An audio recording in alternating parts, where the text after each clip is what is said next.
Om Shiva Shanti Sharana Krishna Satyaprema Sagara Narayana Jagannataya Ishvara Namaha.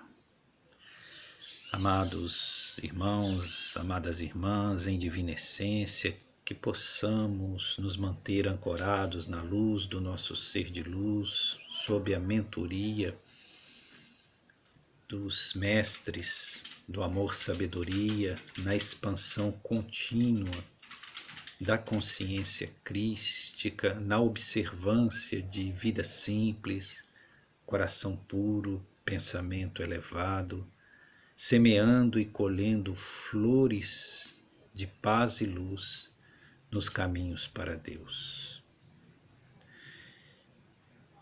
O que há por trás do véu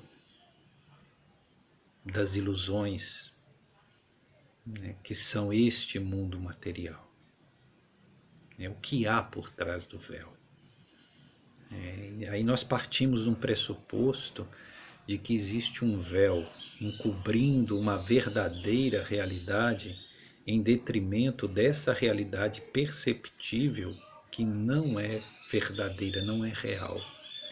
Isso parece um pouco absurdo ou assustador, esse pressuposto de que aquilo que nós vivemos na realidade sensória, né, quando nós dizemos de realidade sensória, estamos designando a realidade que é passível de ser captada, percebida pelos sentidos físicos, que é o que nos traz em relação com o mundo concreto. Então, esse pressuposto de que essa realidade que nós chamamos de realidade, na verdade não é uma realidade, é uma aparência de realidade, é uma ilusão, né? Então isso que nós chamamos de matéria, na verdade essa é uma condensação energética, né, que não tem uma realidade no sentido em que as escrituras védicas dão para a realidade, porque só pode ser real aquilo que é imperecível. E se, em sendo o mundo concreto transitório, no sentido de que ele tem tudo no mundo físico, tem nascimento, desenvolvimento e perecimento ou morte, ou seja, as coisas não são permanentes, estão em constante transformação, e tudo, absolutamente tudo está em contínuo movimento, até mesmo os minerais que aparentemente parecem estar em estabilidade, na verdade, internamente eles estão em contínuo movimento, tudo, absolutamente tudo está em transformação. Então nada pode ser definido como concreto, é como realmente existente, porque o que existe agora, amanhã, já não existe dessa forma, já não é mais a mesma coisa. Nem mesmo nós, o nosso corpo físico que nós tomamos por realidade é o mesmo. Aquele que nós fomos há 7 anos atrás não é absolutamente o que nós somos hoje. Aquele corpo que nós tínhamos 7 anos atrás, todas as células, né, neles se transformaram, a maioria delas se renovaram, né, dentro daquele tríplice aspecto de células lábeis, estáveis e permanentes, né, e nós sabemos que a maioria das células se renovam, não são permanentes, ou seja, nós estamos constantemente dissipando condição física e adquirindo condição física. Então, onde está a realidade? O corpo que nós temos hoje não é o corpo que nós tínhamos há 7 anos atrás, ou mesmo não é o mesmo que nós tivemos ontem. E mesmo aquilo que somos não é permanente. Aquilo que somos, não em essência, aquilo que somos em manifestação para com o mundo. O nosso mundo mental, emocional e energético está constantemente em mutação. Constantemente. Os sentimentos que nós tivemos ontem em relação a algo, hoje já não é o mesmo sentimento que temos. O que um tempo atrás nós víamos e conceituávamos de uma forma, hoje nós não vemos nem conceituamos da mesma forma. O quem nós julgávamos amar há 10 anos atrás, talvez hoje nós temos um sentimento totalmente diferente. Então não há estabilidade. E o maior erro do ego é querer ter essa estabilidade. Querer que as coisas permaneçam sempre como estão, como são. E viver num mundo pronto e acabado. Num mundo estável. Mas isso não é real. Sabedoria é nós aprendermos a nos movimentar num mundo fluido, num mundo que está em constante alteração. E com isso nós nos lembramos do filósofo grego Heráclito de Éfeso, que foi ao seu tempo tido como obscuro.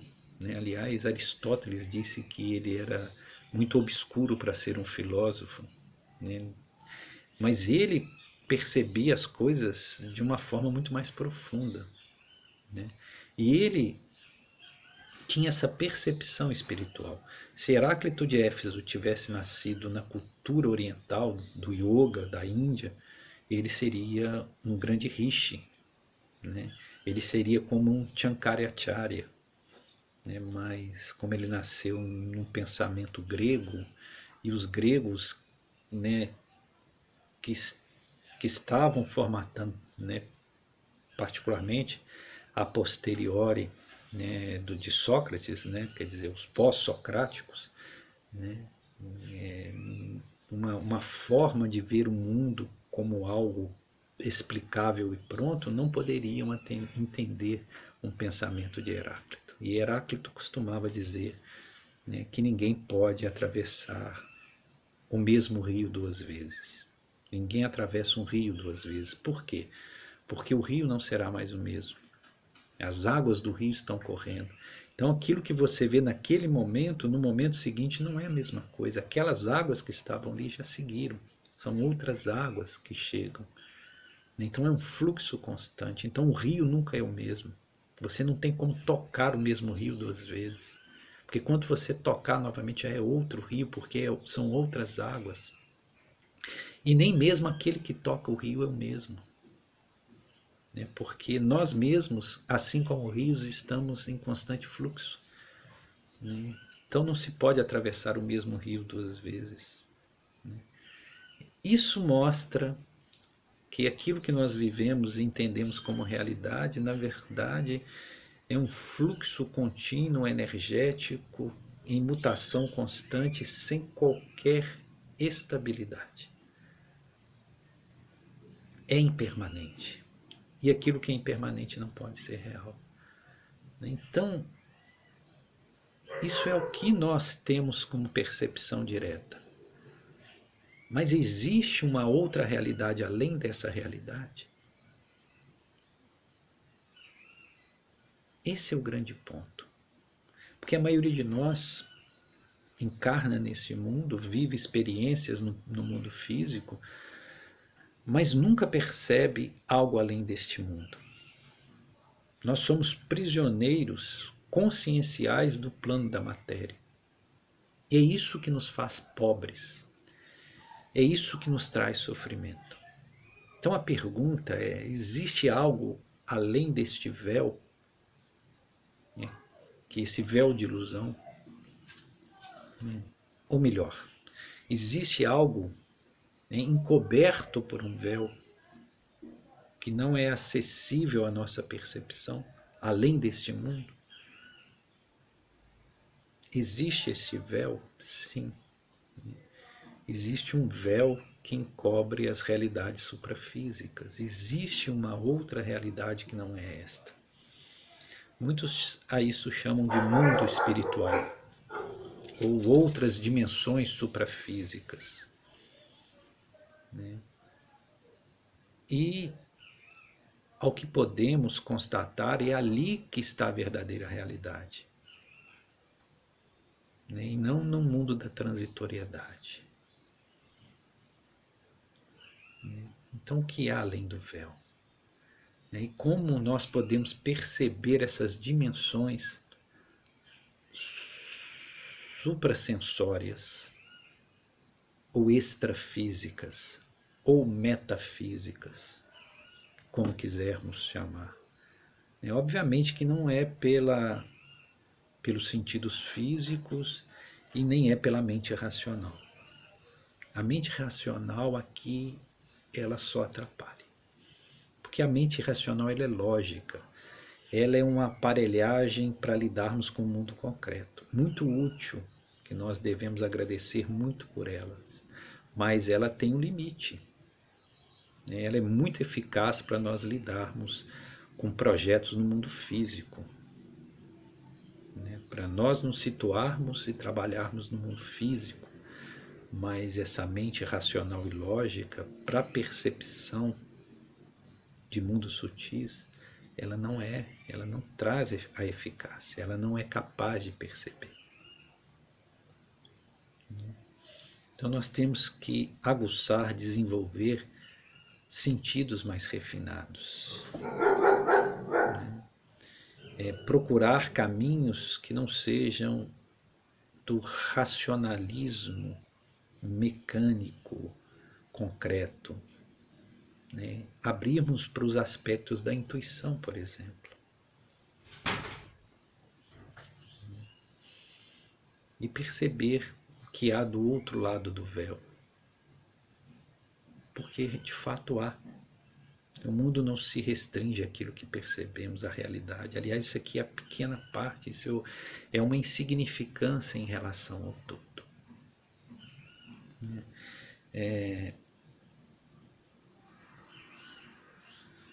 Muitos falam de dimensões, e muita gente conceitua dimensões de forma totalmente diferente. Nós entendemos dimensão como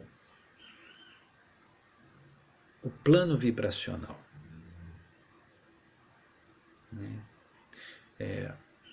Que tudo no universo vibra em uma certa frequência. Quando nós mudamos a frequência vibracional, nós mudamos de dimensão. Então, por exemplo, mesmo encarnado aqui, no mundo físico, algumas pessoas estão vivendo uma dimensão e outras já estão vivendo outra dimensão, de acordo com o nível vibratório. E o nível vibratório tem a ver com o aspecto consciencial. Então, nem todos estão na mesma dimensão, embora eles possam estar perceptivelmente locados na mesma condição material. Então, há inúmeras dimensões que se abrem a partir dessas variantes das frequências vibracionais. E é muito interessante porque muitos de nós têm um condicionamento de chamar de outra dimensão ou aquilo que está do outro lado do véu e entender que isso é o mundo astral, a astralidade, onde a maioria dos desencarnados, de nós quanto desencarnamos, dissomamos ou nos liberamos do invólucro físico denso, e nós temos um corpo sutil, e esse corpo adentra geralmente esse plano astralino, e nós passamos a entender que existe o plano físico e o plano espiritual é esse plano astralino, que em algumas correntes chamam inclusive de umbral, dimensões umbralinas, e tem certos escalonamentos dentro desse plano. Mas em verdade, esse plano astral nada mais é do que uma extensão do plano físico. É um plano físico quintessenciado, um pouco mais sutilizado, mas ainda assim regido pelo plano físico. Esses corpos né, que estão no plano astral, esses veículos são veículos físicos de uma matéria sutilizada, mas ainda físicos. E não há uma separatividade entre esse mundo aqui da dimensão de superfície que nós estamos para este mundo. Tanto que a psicosfera que reina aqui é condicionada pela psicosfera que vem de lá e vice-versa. Qual seja, estão constantemente em interação. Os sentimentos negativos, os pensamentos de todas as ordens, eles estão interconectados entre esses dois mundos, se podemos chamar assim. Né? Então, o outro lado do véu não é exatamente este mundo astral. Né? E nem os seres que estão lá estão em condições não humanas ou diferentes da condição psíquica, emocional né, e mental humana. É como se eles tivessem viajado de uma cidade para outra, mas o país é o mesmo. Essa seria a analogia.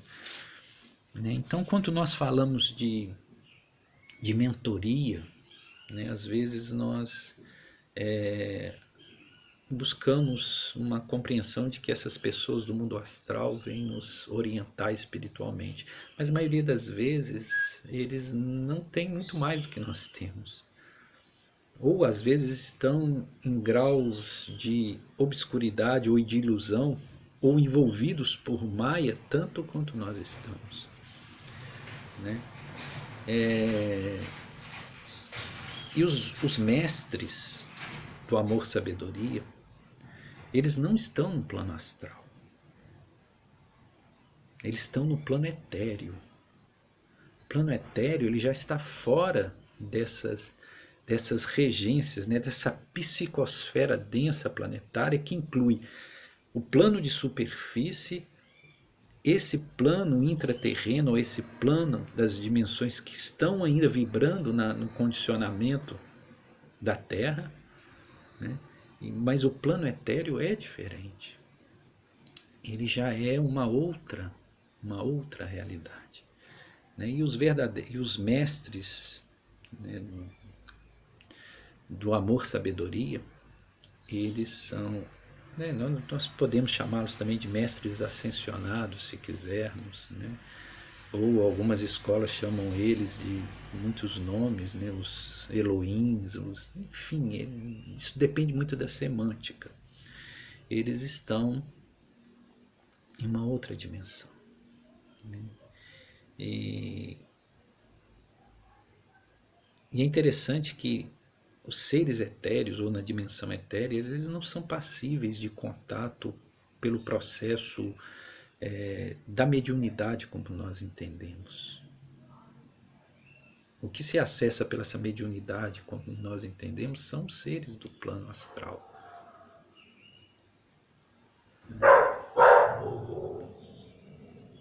Mas aí entra uma questão muito delicada que nós nem gostaríamos de abordá-la, porque nem sempre esse processo de contato com seres astralinos, principalmente aqueles mais densos, aqueles que ainda trazem cargas mentais e emocionais que não foram diluídas, né, os seus cascões, né, esse contato pode ser inclusive desagregador para a estrutura psicoemocional, vibracional, energética daquele que é passível dessa interação.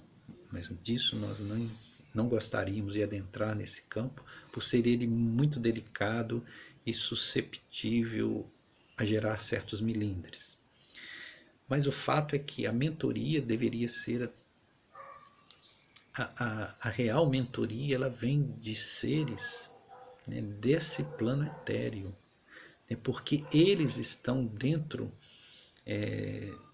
do plano de governadoria, de regencial terrestre, né, responsável por dirigir, né, os processos e os ditames da Terra, do nosso planeta.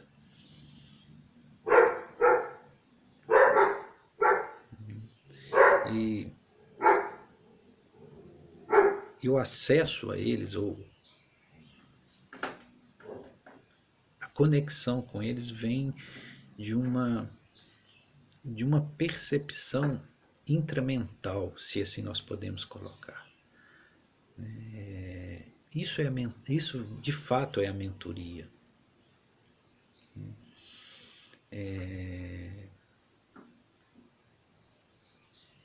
Quando nós vibramos uma determinada frequência, as formas pensamentos daquela frequência podem ser acessadas. Então o conhecimento, né, ele pode ser diretamente acessado. É como se naturalmente nós acessássemos arquivos vivos de pensamentos, de energia mental, e que ela ou elucidasse, nos elucidasse a forma de ver, de perceber e mesmo de comunicar, né?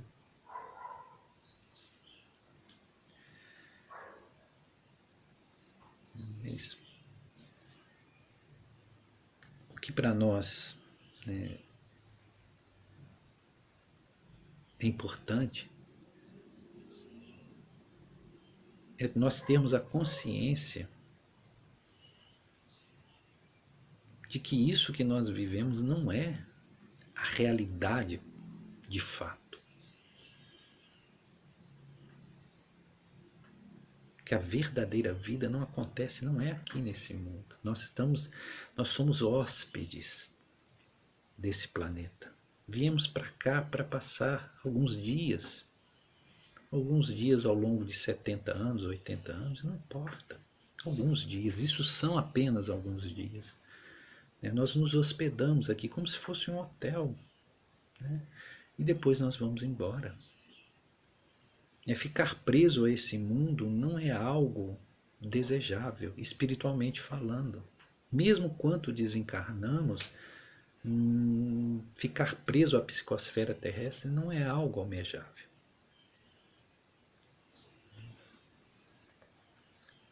E a verdadeira dimensão, a verdadeira realidade está nos mundos espirituais, ascensionados de luz, das esferas de luz superior, né? Que não são, obviamente, condicionadas pelo tempo e espaço. Né? Tempo é referência de terceira dimensão.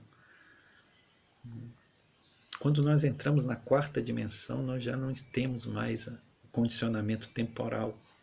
Né? Nós já entramos em estado de eternidade, que é a ausência de tempo, sair do tempo. Tempo é algo arbitrário.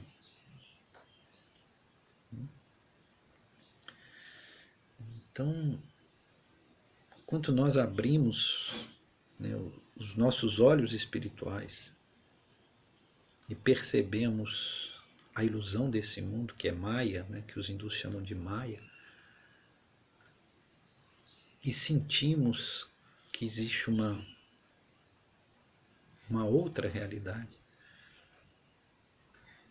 que o nosso ser, a essência do que nós somos, não é exatamente essa estrutura personal que nós manifestamos nesse mundo, que existe um ser real, né?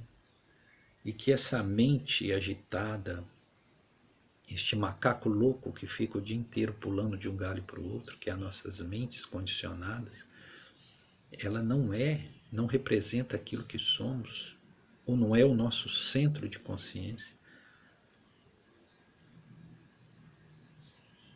Perceber isso às vezes é muito difícil, e quando nós falamos sobre isso parece ser confuso.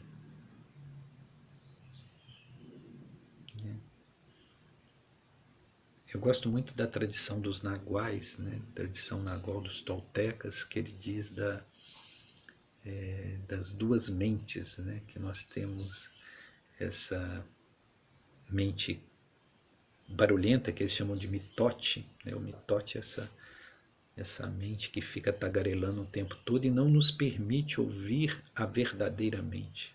Ou seja, o princípio inteligente que está alocado no ser real, no espírito, se assim quisermos colocar, ou no Atman, né?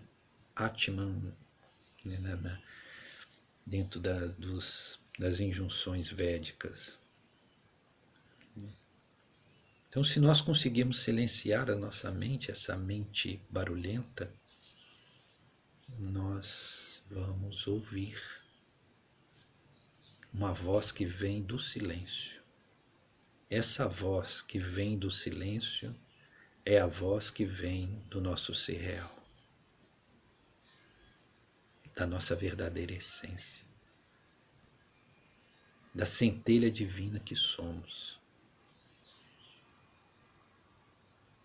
Por isso, exatamente por isso, da tradição milenar do yoga, não do yoga como nós temos vivido no Ocidente, que são essas práticas de Hatha Yoga, de exercícios, né, que são ótimos, mas que não é a essencialidade do que nós entendemos por yoga. Então essas práticas milenares da meditação, da busca do estado de samadhi, para que silencie essa mente, né, que os toltecas chamam de a primeira mente, para que a segunda, a mente superior, possa se manifestar. Então as práticas de meditação nada mais são uma forma de silenciar aquilo que não é real, para que o real se manifeste. Para, ao entrar em profundo silêncio e vazio, né, possa ser rasgado o véu, né, e as vozes, a verdadeira voz que vem por trás do véu possa penetrar em nosso ser.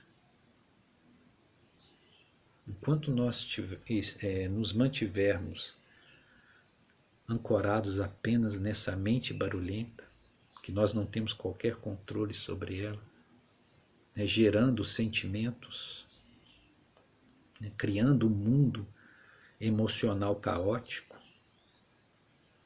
nós sempre estaremos subjugados, sempre estaremos aprisionados, e quanto nós desencarnarmos, nós vamos ficar nesse mesmo nível. Nós vamos migrar para o plano astral, né, vivenciando os mesmos dramas emocionais e os mesmos distúrbios mentais.